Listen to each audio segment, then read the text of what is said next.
Welcome back to Mass Appeal. It's rhubarb season, and what better way to enjoy it than in a tasty dessert? We're back with Nikki Gardner to show us how to make a delicious gingery rhubarb crisp. It sounds delicious. It's very good and, again, very spring-like.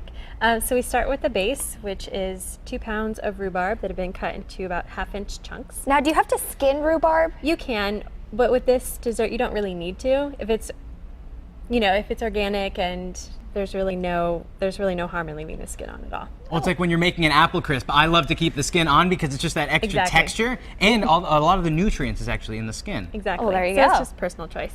And then we're going to put in some orange zest Oh, that orange zest smells really good. and some freshly grated ginger. Oh, ginger in a crisp. Oh yeah. I've never had that. So Ginger and rhubarb are really good friends. Did not know that. work. they just work really well together? Yes, they do. And vanilla as well, which we just put in. Just a dab of vanilla extract, and that's all you Yes. really need, just a little bit. Yeah, of A just little a goes little a bit. long way. Do you want to put the sugar in, Laura? Of course. So there's 1/2 cup of natural cane sugar. Okay. Can you get natural cane sugar anywhere? Do you have to go to a specialty market? Well, you can get it at a lot of different places. This came from Whole Foods, and there are a lot of places that carry it around. Okay. So, And then what is this? this is all-purpose flour, just to thicken it a little bit. And how much of that did I just throw in there? 3 tablespoons. So not a lot of flour. No. This is relatively healthy then. There haven't been any bad ingredients yet. Yeah, and you can even leave the flour out. It'll just be a little runnier. The base of it. Oh, okay. So if you put the flour in, it's just going to be a nice thicker Right. consistency. Gives it a little binding. So we're going to put this in the pan. Stir it up And a this pan, little this is bit an more. old-fashioned pan. You have to Seth go to loves yard this sales and pan. find it. Okay, check it out. Yeah, Laura, show everybody how it works. It goes around when it's done cooking. And it releases the bottom, ensuring that nothing's ever going to stick to the bottom. Because whenever I bake, I lose the bottom 1/8 of an inch. And did you just coat the pan with, is that butter in Yes. there? Okay. So there's actually some soy butter in there, but you can use dairy or soy butter. It's up to you. And this is the topping. So and what's in there? toppings. We've got a lot of stuff in that bowl. So there are rolled oats, 1/2 cup, 1/2 cup of chopped walnuts, 3/4 cup of light brown sugar. We have a 1/2 cup of flour and a 1/2 teaspoon of ground ginger.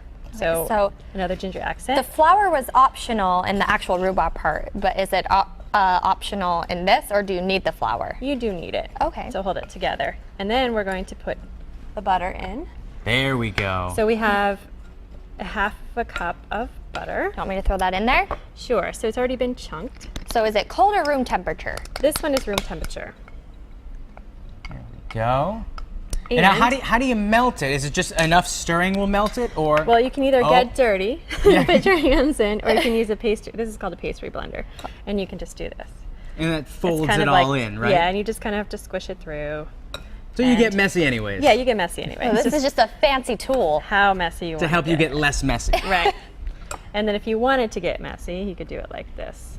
I feel like getting messy makes it go by a little faster. Yes, it does. And if you're doing it with kids, they'll love it. oh yeah, this is the fun part. Any excuse to get messy. So then it's basically the same with pie dough. So you're just making the butter into big sort of cornmeal sized chunks. So you want to integrate it into the crisp topping. And then now, when you finish mixing it all together, is there a consistency that you're looking for to know when you're done? yes, so like the cornmeal, like the large pea, sort of large cornmeal chunks. Like you said with pies, when Yes. you're doing a pie. So this is about here. You just don't want lots of flakes of flour loose or sugar loose. You just want it to integrate a little bit more. And then you just put it right on top. put it right on top. This looks good. And if people aren't rhubarb fans, they should at least try it first. Everyone needs to have, as my grandmother used to call it, a no thank you serving. Right. But if you don't like it, you can opt for apples, or anything can go inside the crisp. You could put apples with even the rhubarb, or you could put. Do berries go really well with rhubarb? You could try the strawberries, like which strawberry is a very season good right now. pairing. I haven't actually tried other berries with it. But who That's knows? the It fun could be part, though. really You can good. just try all Raspberries. different kinds of berries. Now we're going to put this in the oven for how long and at what temperature? 375 for 35 to 40 minutes. Basically, you want it to bubble up on the sides. And then that's it'll when you be- know it's done. Yes, and, And brown on the then top. we have a finished product Say, right there. I'll pop it in. Meanwhile, yeah, you enjoy the finished product. I'll It come looks back to sample in a delicious. It second. has a nice golden brown. Looks really good. And you can still see some of the color of the rhubarb underneath it. It's a nice sort of light pinkish color now. I like a pink dessert. It's very springy. Exactly. Who doesn't like that? Well, Nikki, thank you so much for Thank stopping you. by. Like, who knew rhubarb could be in desserts too? Thank you so much. And if you want a copy of this recipe, head over to our website, mymassappeal.com, later today.